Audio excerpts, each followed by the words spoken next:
வாரத்தின் முதல் நாளில் தேவனை தொழுது கொள்ளும்படியாக கூடி வந்திருக்கிறதான உங்கள் யாவருக்கும் கிறிஸ்து இயேசுவின் நாமத்தினாலே உங்களை வாழ்த்துகிறேன். நாம் சத்தியத்துக்காக தெரிந்து கொள்ளப்பட்ட வேத பகுதியை நாம் வாசிக்க கேட்டோம். யாக்கோபு 1 அதிகாரம் 21 வசனம். ஆகையால் நீங்கள் எல்லாவித அழுக்கையும் கொடிய துர்க்குணத்தையும் ஒழித்துவிட்டு உங்கள் உள்ளத்தில் நாட்டப்பட்டதாயும் உங்கள் ஆத்துமாக்களை ரட்சிக்க வல்லமையுள்ளதுமாய் இருக்கிற வசனத்தை சாந்தமாய் ஏற்றுக்கொள்ளுங்கள். இந்த வேத வாக்கியத்தை நாம் நிறைய முறை படிச்சுக்கிறோம். இருந்தாலும் கூட இன்றைக்கு நாம் என்ன செய்ய போகிறோம் என்று சொன்னால், ஒரு 4 வசனத்திலிருந்து நாம் தேவனுடைய சத்தியத்தை நம்ம என்ன செய்யணும், நம்ம கற்றுக்க போகிறோம். பாருங்க, இந்த வேத வாக்கியத்தில் ஆகையால் நீங்கள் எல்லாவித அழுக்கையும் கொடிய துர்க்குணத்தையும் ஒழித்துவிட்டு அப்படின்னு சொல்றாரு. இந்த நிருபம் யாருக்கு எழுதப்பட்டதுன்னா, யூத கிறிஸ்தவர்களுக்கு என்ன செய்யப்பட்டதுன்னா எழுதப்பட்டார். அப்ப அந்த வேத வாக்கியத்துல பாருங்க, நீங்கள் அப்படின்னு அவங்க தான் சொல்றாரு, யூத கிறிஸ்தவர்கள் சொல்றாரு. அவர்கள் மாத்திரமல்ல, தேவனுடைய பிள்ளைகள் எல்லாருக்குமே சொல்றாரு, நீங்கள் எல்லாவித அழுக்கையும் கொடிய துர்க்குணத்தையும் ஒழித்து விட்டு. அப்ப முதல் நூற்றாண்டு காலத்திலே இருந்த பிராந்திய சபையில இருந்த விசுவாசிகள் எப்படி இருந்துக்கிறாங்கன்னா, எல்லாவித அழுக்கோடும் கொடிய துர்க்குணத்தோடும் அவங்க இருந்துக்கிறாங்க. கர்த்தருடைய சபையில் தான் இருக்கிறாங்க. ஆனா எப்படி இருக்கிறாங்கன்னா, எல்லாவித அழுக்குன்னு சொல்ல பாருங்க, எல்லாவித அழுக்கையும் கொடிய துர்க்குணத்தையும் என்ன செய்யுங்க, ஒழித்து விட்டு. அப்ப எவ்வளவுதான் தேவனுடைய வார்த்தையை கேட்டாலும் நிறைய நேரங்கள்ல நாமும் இப்படிதான் இருக்கிறோம், இதே போலதான் இருக்கும். எல்லாவித அழுக்குன்னு சொல்றாரு, கொடிய துர்க்குணம் அப்படின்னு சொல்றாரு. துர்க்குணம்னாலே ரொம்ப மோசமான பாவம் தான். இதுல கொடிய துர்க்குணம்னா அந்த வசனத்துல அந்த எல்லாவித அழுக்கு கொடிய துர்க்குணம்னு சொல்றாரு இல்லைங்களா, இதுல யார்கிட்ட இருக்கும்? கர்த்தருடைய சபைக்கு வரும்போது நாம் தேவனுடைய சத்தியத்தை கேட்கிறோம், மனம் திரும்புறோம், கிறிஸ்து இயேசுக்குள்ள என்ன எடுக்கிறோங்க, ஞானஸ்நானம் பெறணும். இந்த கொடிய துர்க்குணம், இந்த எல்லாவித அழுக்கெல்லாம் எப்படி அவங்களுக்குள்ள வந்துச்சு? அவங்களுடைய சேர்க்கை தான் காரணமா. தேவனுடைய பிள்ளைகள் உலகத்திலிருந்து என்ன செய்யப்பட்டிருக்காங்கன்னா, பிரித்தெடுக்கப்பட்டிருக்கிறாங்க. மறுபடியுமாக அவர்கள் உலகத்துல போய் கலந்து கொள்கின்ற பொழுது அவங்க என்ன ஆயிடுவாங்க, கெட்டு போயிருவாங்க. தேவன் 1 பேதுரு புஸ்தகத்துல சொல்வாரு, நாய் தான் கக்கினதை தின்னவும் கழுவப்பட்ட பன்றி சேற்றிலை பொருளவும் திரும்பி போனதை போல. அப்ப பன்றியை கழுவி அதை கொண்டு வந்து வீட்டுல வச்சிருந்தாலும் அது எங்கதான் ஓடுங்க, சேத்துக்கு தான் ஓடும். நாய் தான் கக்கினது என்ன பண்ணுதுங்க, திங்குது. அப்ப இந்த தேவனுடைய பிள்ளைகள் உலகத்தின் அசுத்தங்களை சிக்கிட்டாங்கன்னா அவங்க என்ன ஆயிடுவாங்க, இப்படிதான் ஆயிடுவாங்க. அதனாலதான் தேவன் சொல்றாரு, உலகத்திலிருந்து நான் உங்களை பிரித்தெடுத்தேன்றார். ஏன்னா உலகம் முழுசும் என்னவா இருக்குன்னா, எல்லாமே மோசமா தான் இருக்கு. துன்மார்க்க மனுஷரோடு நீங்க பேசுறீங்க, அவங்க துன்மார்க்கத்தை என்ன செய்வாங்க, உங்களுக்கு கத்து கொடுத்துருவாங்க. கெட்ட வார்த்தைகளை பேசக்கூடிய நபரோடு நீ ஐக்கியம் வச்சுக்கிறீங்க, அந்த கெட்ட வார்த்தைகள் என்ன செய்வாங்க, உங்கள்கிட்ட கத்து கொடுத்துருவாங்க. கெட்ட வார்த்தை நீங்க கேட்டுக்கிட்டே இருக்கீங்க, அது எங்கே விதைக்கப்படுகிறது, இருதயத்துல. கெட்ட வார்த்தைன்னா கெட்ட வார்த்தை மாத்திரம் இல்ல, பக்தி விருத்திக்கு ஏது இல்லாத எந்த வார்த்தை என்ன வார்த்தை தாங்க, அது கெட்ட வார்த்தை தான். விசுவாசம் இல்லாம மனுஷர்களோடு நாம் சேருவோம் என்று சொன்னால் நாம என்ன ஆயிடுவோம், விசுவாசம் இல்லாமல் போயிடுவோம். அப்ப விதைக்கப்படுவது துன்மார்க்கமாக இருக்கும் என்று சொன்னால் வெளியே வருது எப்படிதான் வரும், துன்மார்க்கமா தான் வரும். ஒரு கோதுமை மணியை நீங்க விதைச்சிங்கன்னா அது என்ன கொடுக்குங்க, கோதுமையே கொடுக்கும். அப்போ உங்கள் இருதயத்துல கெட்ட வார்த்தைகளை விதைக்கிறாங்கன்னா உங்கள் செயல்பாடுகள் எப்படிதான் இருக்கும், அது கெட்டதான் இருக்கும். சங்கீத புஸ்தகம் 1 சங்கீதம் 1 வசனம் பாருங்க, துன்மார்க்கருடைய ஆலோசனையில் நடவாமலும் பாவிகளுடைய வழியில் நில்லாமலும் பரியாசக்காரர் உட்காரும் இடத்தில். ஏன் இதெல்லாம் தேவன் சொல்றாரு நமக்கு? துன்மார்க்கருடைய ஆலோசனை என்ன செய்யாதீங்க, நடக்காதீங்கன்ற. ஏன்னா துன்மார்க்கர்கள் துன்மார்க்கமான ஆலோசனை என்ன பண்ணுவாங்க, கொடுப்பாங்க. பாவிகளுடைய வழியில் என்ன செய்யாதீங்க, நிக்காதீங்க. ஏன்? அந்த வழி எப்படிப்பட்ட வழிதாங்க, அது பாவமான வழி. அந்த வழியில் நம்ம போய் நிக்கிறோம்னா அந்த பாவத்தை என்ன செய்வாங்க, நமக்கும் கத்து கொடுத்துருவாங்க. பரியாசக்காரர் உட்காரும் இடத்தில் அவங்க எல்லாத்தையுமே பரியாசம் பண்ணுவாங்க. தேவன் முதற்கொண்டு எல்லாத்தையும் பரியாசம் பண்ணுவாங்க. நீங்க பேதுரு புஸ்தகத்தை வாசித்தான் தெரியும், கடைசி நாட்கள் பரியாசக்காரர் தோன்றி அப்படின்னு. தேவனை பரியாசம் பண்ணுவாங்க, வாக்குத்தத்தங்களை பரியாசம் பண்ணுவாங்க. அப்படிப்பட்ட ஜனங்கள் எங்க இருக்காங்கன்னா கர்த்தருடைய சபையில இருக்கிறாங்க. அப்ப அவர்களோடு நம்ம ஐக்கியமா இருப்போம் என்று சொன்னால் அவர்கள் என்ன செய்வாங்க, அந்த பரியாசத்தை கத்துக் கொடுத்துருவாங்க. வாரத்துல ஒரு நாள் தேவனுடைய சத்தியத்தை கேட்கிறோம், மிச்சக்கூடிய 6 நாள் துன்மார்க்குடைய வார்த்தைகளை கேட்கிறோம். எது அதிகமா விதைக்கப்படுது? துன்மார்க்குடைய வார்த்தைகள். பாருங்க, சாத்தானுக்கு அதான் தேவை. வாரத்தின் முதல் நாளே தேவனுடைய வார்த்தைகள் போதிக்கப்படும் போது அது எந்த விளைவையும் ஏற்படுத்தவில்லை என்று சொன்னால், வாரத்துல 6 நாள் இருக்கு, 6 நாள் துன்மார்க்குடைய வார்த்தைகளை கேட்டுக்கிட்டே இருக்கீங்க, அதை இழுத்து என்ன செய்யப்படுங்க? விதைக்கப்படும். எல்லா வித அழுக்கையும் கொடிய துர்க்குணத்தையும் ஒழிச்சிட்டு அவர் சொல்ல இருப்பாருங்க வசனத்துல, உங்கள் உள்ளத்தில் நாட்டப்பட்டதாயும் உங்கள் ஆத்துமாக்களை ரட்சிக்க வல்லமை உள்ளதுமாய் இருக்கிற வசனத்தை சாந்தமாய் நம் உள்ளத்தில் நாட்டப்பட வேண்டியது என்ன? தேவனுடைய வார்த்தைகள். அதை எப்படி ஏத்துக்கணுமா? சாந்தமா ஏற்றுக்கொள்ளுங்கள்ன்ற. நம்முடைய ஆத்துமாக்களை ரட்சிக்க வல்லமை உள்ளது எதுன்னா தேவனுடைய வார்த்தைகள், சத்திய வார்த்தைகள். நிறைய நேரங்கள்ல நம்ம எதான் கேட்டுக்கிட்டே இருக்கிறோம்? கெட்ட வார்த்தைகள் தான் கேட்கிறோம். இன்னைக்கு நிறைய கிறிஸ்தவர்கள் இந்த பஸ்ல பிரயாணப்படுகின்ற போது எதை கேட்டே போறாங்க? சினிமா பாடல் கேட்டு போறாங்க. நம்முடைய இருதயத்தை சந்தோஷமாய் வைப்பது எப்படின்னு சொல்லிட்டு யூடியூப் போன்ற என்ன பண்றாங்க? நகைச்சுவையான காட்சிகள், நிறைய காரியங்களை பார்த்துட்டே போறாங்க இல்லைங்களா? அவங்க இருதயத்தை சந்தோஷப்படுத்துறதுக்கு என்னென்ன காரியம் செய்ய முடியுமோ உலகம் எல்லாமே செய்யுதா? அப்ப தேவனுடைய வார்த்தையை படிச்சா அது நம்ம இருதயத்தை குத்துது. மொபைலை பார்த்தா இருதயத்தை ஏதாவது குத்துதா? எதை விரும்புறாங்க? நீங்க ரீல்ஸ் நீங்க பார்த்துருக்கீங்களா? ரீல்ஸ் அப்படி தள்ளிக்கிட்டே இருப்பாங்க, வந்துகிட்டே இருக்கு வீடியோ. நீங்க அதை பார்த்துட்டே இருந்தீங்கன்னா 2 மணி நேரம் 3 நேரம் பார்த்துட்டே இருப்பீங்க. வீடியோ மறுபடி வருமா? அப்படிலாம் வராது. புதுசா என்ன கொடுத்துட்டே இருப்பாங்க அவங்க. அப்ப இதுக்கெல்லாம் நம்ம என்னவாகிறோம்? அடிமை. நம்முடைய உள்ளத்தில் நாட்டப்பட வேண்டியது என்னன்னா தேவனுடைய, ஏன்னா அதுதான் நம்முடைய ஆத்மாவை என்ன செய்யுங்க? அது ரட்சிக்கும். அந்த வசனத்தை நாம் எப்படி ஏற்றுக்கொள்ள வேண்டும்? சாந்தமாய். வசனம் போதிக்கப்படும் போது நம்ம கோபமா என்ன செய்யக்கூடாதுங்க? அதை கேட்கவே கூடாது. நீங்க வசனத்தை நீங்க கோபமா கேட்டீங்கன்னா அந்த வசனம் உங்களுக்குள்ள எந்த விளைவும் என்ன செய்யாதுங்க? ஏற்படுத்தாது. வசனத்தை கேட்கும்போது எப்படிதான் கேட்கணும்? சாந்தமாய். அது எனக்கு போதிக்கப்பட்டாலும் சரி, என்னுடைய சகோதரருக்கு போதிக்கப்பட்டாலும் சரி, பிள்ளைகளுக்கு யாருக்கு போதிக்கப்பட்டாலும் நம்ம எப்படி ஏத்துக்கணும் அதை? ஏன்னா அது தேவனுடைய வார்த்தை. தேவனுடைய வார்த்தை எப்படிப்பட்டது? அது ஜீவனை உடையது, அது நித்திய ஜீவனை கொடுக்கக்கூடியது. கடிந்து கொள்ளப்படும் பொழுது பல கடிக்கலாமா? நல்ல இருதயம். யாக்கோபு 1ஆம் அதிகாரம் 22ஆம் வசனம் பாருங்க. அல்லாமலும் நீங்கள் உங்களை வஞ்சியாதபடிக்கு திருவசனத்தை கேட்கிறாய் மாத்திரமல்ல. வசனத்தை நான் கேட்கிறேன் பிரதர், வாரம் கேட்கிறேன், இடைப்பட்ட நாள்ல கேட்கிறேன்.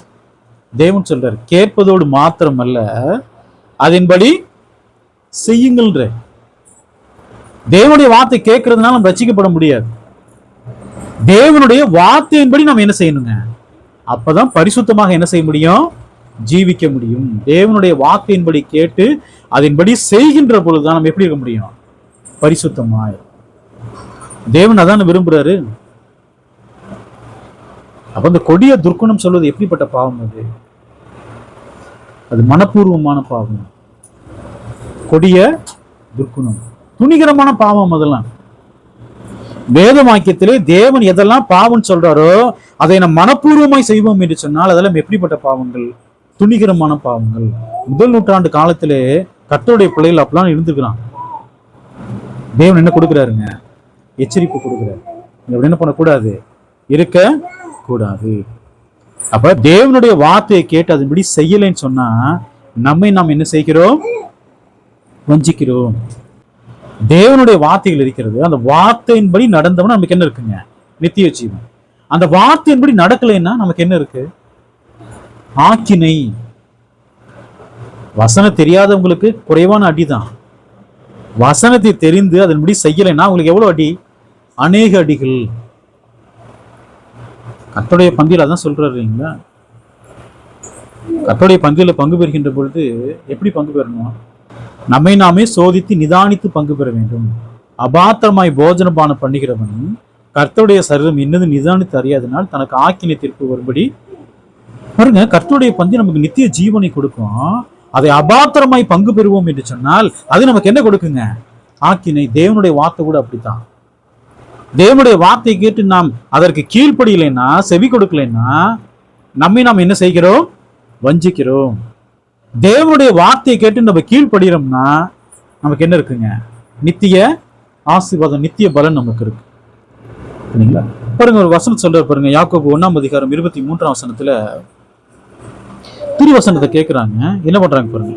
எண்ணத்தினால் எனில் ஒருவன் திருவசனத்தை கேட்டும் அதின்படி செய்யாதவன் ஆனால் கண்ணாடியிலே தன் சுபாவ முகத்தை பார்க்கிற மனுஷனுக்கு ஒப்பாய் இருப்பான்.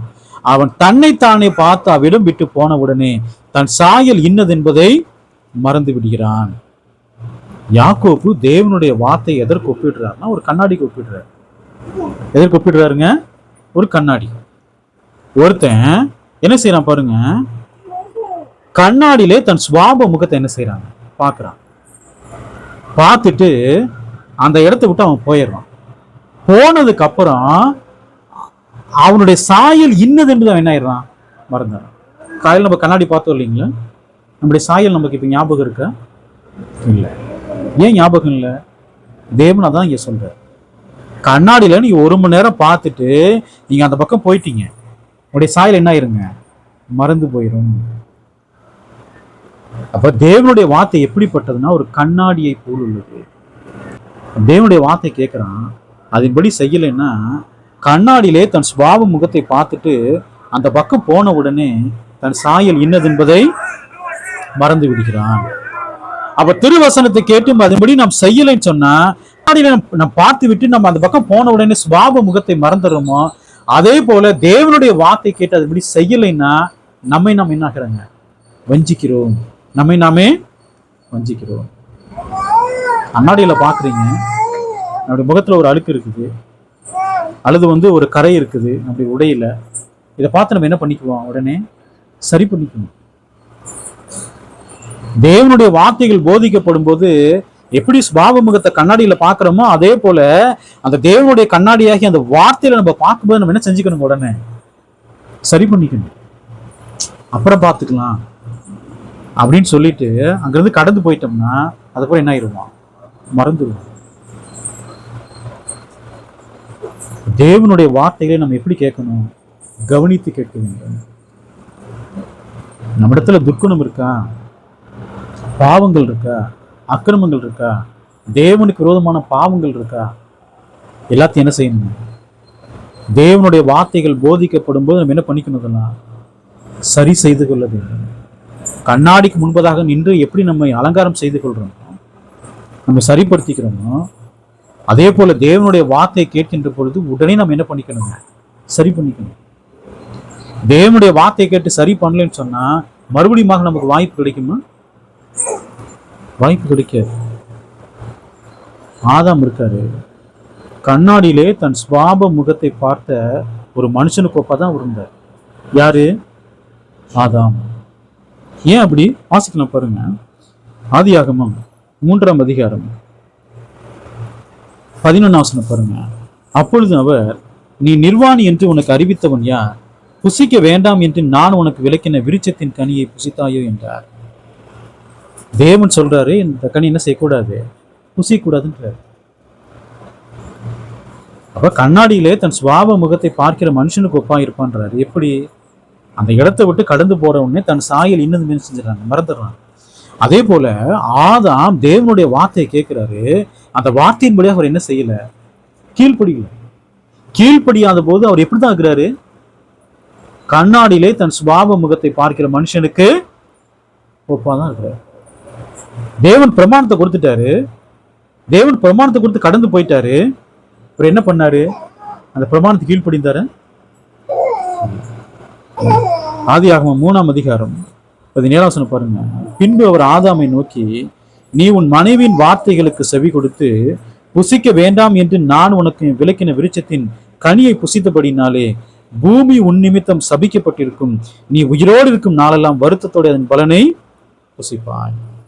அப்ப தேவனுடைய வார்த்தைகளுக்கு நாம் கீழ்ப்படியவில்லை என்று சொன்னால், ஆதாம் எப்படி கண்ணாடியிலே தன் சுபாவ முகத்தை பார்க்கிற மனுஷனுக்கு ஒப்பா இருந்தாரோ, அதே போலதான் நாம் எப்படிதான் இருப்போங்க? அப்படித்தான் இருப்போம். தேவனுடைய வார்த்தை கேட்டு கீழ்ப்படியலை.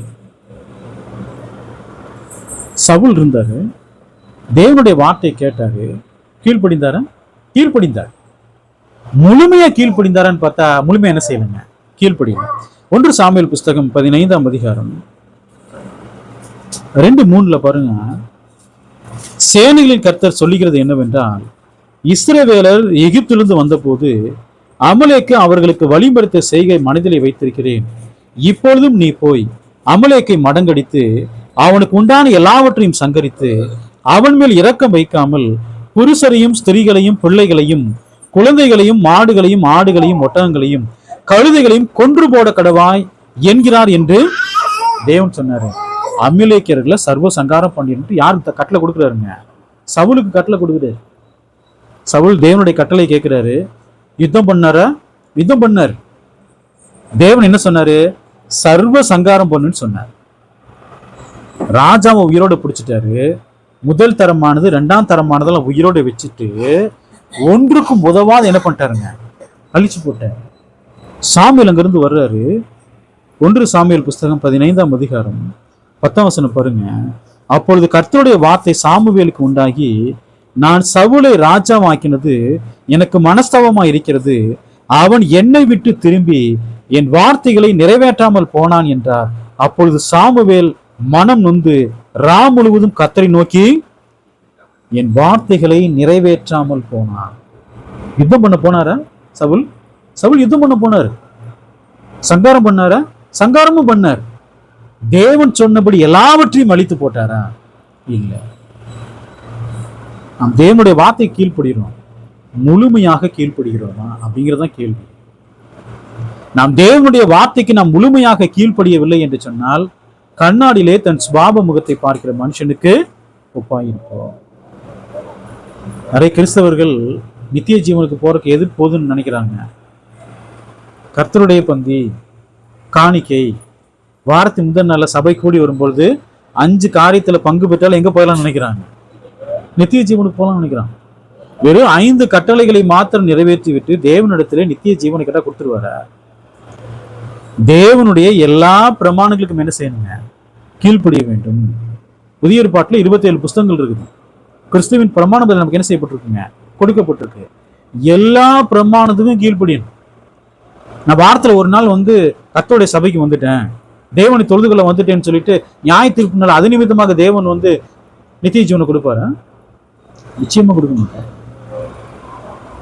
தேவனுடைய வார்த்தைகளுக்கு நான் முழுமையாக என்ன செய்யணுங்க, கீழ்ப்படியணும். நான் கொஞ்சம் கீழ்ப்படிஞ்சிருக்கேன்னா கொடுத்துருவாரா? கொஞ்சோண்டு பலன் மட்டும் கொடுங்கன்னா கொடுத்துருவாரு? பூர்ண பலனை பெரும்படிக்கு எச்சரிக்கையா இருங்கன்ற தேவன் நமக்கு கொடுத்தாருன்னா எப்படிப்பட்ட பலன் தான் கொடுப்பாரு? பூர்ண பலன். அந்த பூர்ண பலனை பெறுவதற்கு நாம் என்ன ஆகணுங்க, தகுதியாகணும். அப்ப சவுல் ராஜா தேவனுடைய வார்த்தையை முழுமையாக என்ன பண்ணலங்க, நிறைவேற்றவில்லை. தேவன் சொல்றாரு, அது எனக்கு எப்படி இருக்குது, மனஸ்தாபமா இருக்கிறது. சரிங்களா? 1 ராஜாக்கள் புஸ்தகம் 15ஆம் அதிகாரம் 5ஆம் வசனம் பாருங்க.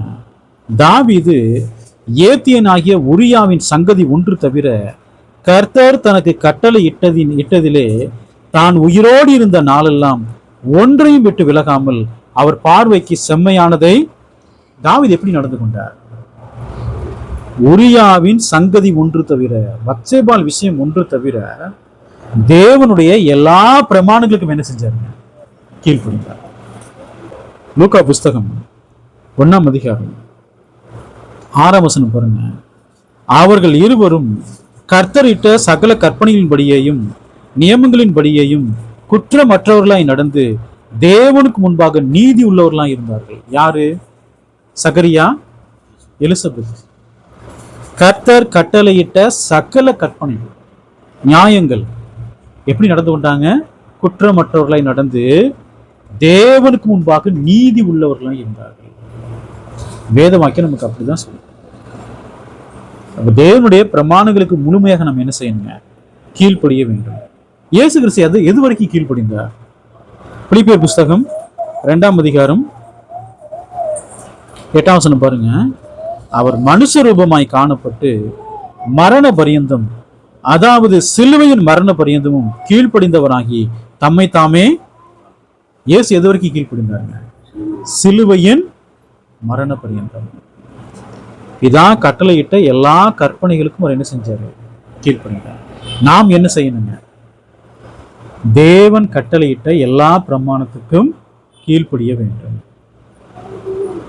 ஆதாம் கண்ணாடியிலே தன் சுபாவ முகத்தை பார்க்கிற மனுஷனுக்கு ஒப்பாருங்க. பிரமாணத்தை கேட்டாரு, அந்த பிரமாணத்தோடு என்ன ஆகலைங்க? செய்யல. சவுல் ராஜா எப்படி இருந்தாரு? கண்ணாடியிலே தன் சுபாவ முகத்தை பார்க்கிற மனுஷனுக்கும் அவர் எப்படி இருந்தாருங்க? ஒப்பதான் இருந்தார். தேவனுடைய வார்த்தையை கேட்டாரு, முழுமையா கீழ்ப்படிந்தாரு? முழுமையா கீழ்ப்படியல. அப்ப இன்றைக்கு கர்த்தருடைய சபையில தேவனுடைய வார்த்தை கேட்கிறாங்க, கீழ்ப்படுகிறாங்க. ஆனா எப்படி கீழ்ப்படுகிறது இல்ல? முழுமையாக கீழ்ப்படிவதில்லை. தேவன் எப்படிதான் கணக்கில் எடுப்பாரு? அவர்கள் எனக்கு என்ன செய்யல? கீழ்ப்படியவில்லை. அப்படிதான் கணக்கில் எடுப்பார். இயேசு கிறிஸ்து பரமேறி போறப்ப என்ன சொன்னாங்கிறது கவனிங்க. மத்தேயு புஸ்தகம் 28ஆம் அதிகாரம் 20ஆம் வசனம் பாருங்க. நான் உங்களுக்கு கட்டளையிட்ட யாவையும் அவர்கள் கை கொள்ளும்படி அவர்களுக்கு உபதேசம் பண்ணுங்கள். இதோ உலகத்தின் முடிவு பரியந்தம் சகல நாட்களிலும் நான் உங்களுடனே கூட இருக்கிறேன் என்றார். ஆமென். நான் உங்களுக்கு கட்டளையிட்ட யாவையும் அவர்கள் கை கொள்ளும்படி. என்ன கட்டளை கொடுத்துக்கிறாரு? இயேசு கிறிஸ்து பரமேறி போறப்ப என்ன கட்டளை கொடுத்துக்கிறாரு? நான் உங்களுக்கு கட்டளையிட்ட யாவையும், எல்லா பிரமாணங்களுக்கும் கீழ்ப்படியும். அதான் தேவனுடைய கட்டளை. நம்ம எல்லா பிரமாணங்களுக்கும் கீழ்ப்படுகிறோமா? அல்லது முதல் நூற்றாண்டு கிறிஸ்தவர்கள் இருந்தாங்களா அது மாதிரி இருக்கிறோமா? நமக்குள்ளே கொடிய துர்க்குணம் இருக்கும் என்று சொன்னால், அழுக்கு இருக்கும் என்று சொன்னால், அவை எல்லாவற்றையும் நம்ம என்ன செய்யணும்? நீக்கி போடணும். அழுக்குள்ள வஸ்திரத்தை எல்லாம் தரிச்சுக்குவாங்களா?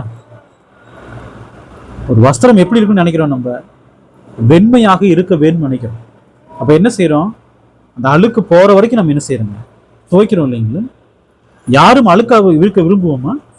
பாருங்க, நம்ம புறம்பான மனுஷன் எப்படி இருக்கிறோம்னா சுத்தமாகிறோம். ஆனா உள்ளான மனுஷன் எப்படி இருக்கிறோம்? நமக்கு தானே தெரியும் இல்லைங்களா? புறம்பான மனுஷன்ல நம்ம நல்லா குளிச்சிருக்கலாம், நல்ல சுத்தமான உடைகளை உடுத்தி இருக்கலாம். உள்ளான மனுஷன் எப்படி இருக்கிறோம்? ஒரு சபையர் அப்படிதான் இருந்தாங்க வெளிப்படுத்தும் விசேஷத்துல. புறம்பான மனுஷன் ரொம்ப அலங்காரமா இருந்தாங்க. உள்ளான மனுஷன் எப்படி இருந்தாங்க? அழுக்கோடு இருந்தாங்க. ஏன் சொல்லுவார்? அந்த சபையை பார்த்து சொல்லுவார், வெண் வஸ்திரம் வாங்கி தரித்துக்கொள் அப்படின்னு. நிறைய கிறிஸ்தவர்கள் எப்படி இருக்கிறாங்க? புறம்பான மனுஷன்ல நீதிமான் மாதிரி நடிக்கிறாங்க. உள்ளான மனுஷன் எப்படி இருக்கிறாங்க? வெள்ளை அடிக்கப்பட்ட கல்லறைக்கு ஒப்பாக இருக்கிறார்கள். அப்ப தேவனுடைய எல்லா பிரமாணங்களுக்கும் கீழ்ப்படியவில்லை என்று சொன்னால் நாம் என்ன ஆக முடியாது? பரிசுத்தமாக முடியாது, நீதிமானாக முடியாது. யாக்கோபு 1ஆம் அதிகாரம் 25ஆம் வசனம் பாருங்க. சுயாதீன பிரமாணமாகிய பூர்ண பிரமாணத்தை உற்று பார்த்து. கிறிஸ்துவின் பிரமாணம் எப்படி அழைக்கப்படுது? அது சுயாதீன பிரமாணம் அழைக்கப்படுது. அது எப்படி அழைக்கப்படுதுன்னா பூர்ணமான பிரமாணம் அழைக்கப்படுது. அந்த பிரமாணத்துல எந்த ஒரு பழுதுமே இல்லை, எந்த ஒரு அழுக்கும் இல்லை. அப்ப அந்த பிரமாணத்தை உற்று பாருங்கள், உற்று நோக்குங்கள். அதுல நிலைத்திருக்கிறவனே, வேத வாக்கியங்கள் போதிக்கப்படும் போது என்ன செய்யணுங்க? உற்று நோக்க வேண்டும், உற்று பார்க்க வேண்டும். சொல்ற அதுல நிலைத்திருக்கிறவனே கேட்கிறதை மறைக்கிறவனாகிறாமல். யார் தேவனுடைய வார்த்தையை கேட்டு அதுல நிலைச்சுக்கிறாங்களோ அவங்க கேட்கறது என்ன செய்யறது இல்லைங்க? மறக்கிறது இல்லை. அதற்கேற்ற கிரியை செய்கிறவனாய் இருந்து தன் செய்கைகளில் பாக்கியவானாய் இருப்பான். தன் செய்கைகளில் பாக்கியவான். யார் கேட்கறத மறக்காம யார் கிரியை செய்யறாங்களோ அவங்கதான் யாரு? பாக்கியவான்கள். வேத வாக்கியத்தை தேவன் கொடுத்துக்கிறாரு. தேவனுக்கு ஒரு நோக்கம் இருக்கு இல்லைங்களா? 2 தீமோத்தேயு புஸ்தகம் 3ஆம் அதிகாரம் 16-17 பாருங்க. வேத வாக்கியங்கள் எல்லாம் தேவ ஆவியினால் அருளப்பட்டிருக்கிறது, தேவனுடைய மனுஷன் தேறினவனாக. வேத வாக்கியத்தை ஏன் கொடுத்துக்கிறாரு? நாம் எல்லாரும் எப்படி ஆகணுங்க? கிறிஸ்துவை போல் பூர்ணராக வேண்டும். இயேசு கிறிஸ்து எப்படி இந்த பூமியில நடந்து கொண்டாரோ அதே போல் நாம் என்ன செய்யணுங்க? நடக்க வேண்டும். கிறிஸ்துவை போல் பூர்ண புருஷராக வேண்டும். அதான் வேத வாக்கியத்தை கொடுத்துக்கிறார். எந்த நற்கிரியும் செய்ய தகுதி உள்ளவனாகவும் இருக்கும்படியாக. அப்ப இயேசு கிறிஸ்து இந்த பூமியில இருந்தபோது நற்கிரியை செஞ்சாரு. முதல் நூற்றாண்டு கிறிஸ்தவர் நற்கிரியை செஞ்சாங்களா? நாம் என்ன செய்யணுங்க? நற்கிரியை செய்ய வேண்டும். சபை கூடி வருதலை சில விட்டு விடுகிறது போல நீங்கள் என்ன செய்யாதீங்க? விட்டுவிட. ஏன் விட்டுவிடக்கூடாது? எதுக்கு சபை கூடி வருது? அன்புக்கும் நற்கிரிக்கும் ஏவப்படும்படி. அப்ப கிறிஸ்துவை போல் வாழணும், தொடர்ந்து என்ன செய்யணுங்க? நற்கிரியை செய்யணும் இல்லைங்களா? தகுதி உள்ளவனாக இருக்கும்படியாக அவைகள் உபதேசத்துக்கும், கடிந்து கொள்ளுதலுக்கும், சீர்திருத்தலுக்கும், நீதியை படிப்பித்தலுக்கும் எப்படி இருக்குதுங்க? பிரயோஜனம் உள்ளவைகளாக இருக்கிறது. அப்ப தேவனுடைய வார்த்தை கேட்டு நம்மை சரிப்படுத்த வேண்டும் என்பதற்காகத்தான் தேவன் நமக்கு என்ன கொடுத்துக்கிறாரு? பிரமாணங்களை கொடுத்துக்கிறாரு. அந்த பிரமாணத்தை நாம் ஏற்றுக்கொண்டு அந்த பிரமாணத்தின் படியாக என்ன செய்யணுங்க? நாம் வாழ கற்றுக்கொள்ள வேண்டும். அப்ப நீங்க சத்தியத்தை கேட்குறீங்க, கேட்டு அந்த பக்கம் நீங்க போயிட்டீங்க, உங்களை சரிப்படுத்திக் கொள்ளாமல் அந்த பக்கம் போயிட்டீங்கன்னா கண்ணாடியிலே தன் சுவாப முகத்தை பார்க்கிற மனுஷனுக்கு ஒப்பதா இருக்கும். ஏன்னா அவனு கண்ணாடியை பார்க்கறான், அந்த பக்கம் போறான், அவருடைய சாயல் என்ன செஞ்சிடறாங்க? மறந்துடுறான். அதே போல தேவனுடைய வார்த்தையை நீங்க கேட்பீங்க, கேட்டு செய்யலன்னு சொன்னா அந்த பக்கம் போன உடனே என்ன ஆயிருவீங்க? மறந்துடுவோம். நம்ம என்ன செய்யணும்? வேத வாக்கியம் என்பது கண்ணாடியை போல் இருக்கு. அதை நீங்க படிக்கும் போது அல்லது சத்தியத்தை கேட்கின்ற பொழுது நம்மிடத்துல என்ன தவறு இருந்தாலும் அவனை என்ன பண்ணிக்கணும்? அதை சரி செய்து கொள்ள வேண்டும். நாளைக்கு பார்த்துக்கலாம் நினைச்சா நாளைக்கு வருமா?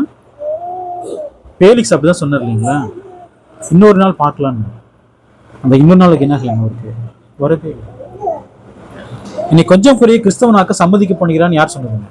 அக்ரிப்பா ராஜா சொன்னார். ஆனா கிறிஸ்தவன் ஆனார இல்ல. தேவனுடைய சத்தியம் போதிக்கப்பட்ட போது ஏற்றுக்கொண்டார். அவர் எப்படி இருக்கிறாரு? கண்ணாடியிலே தன் சுபாவ முகத்தை பார்க்கிற மனுஷனுக்கு ஒப்பதான் அவர் இருந்தார். அவர் ஏற்றுக்கொள்ளல. பவுல் விடுதலை பண்ணலான்னு அவர் சொல்றார், அவர் எந்த குற்றம் இல்லைன்னு சொல்றார். ஆனால் தேவனுடைய வார்த்தையை அவர் ஏற்றுக்கொண்டு கீழ்ப்படிந்தாரு. நாம் என்ன செய்யணும்?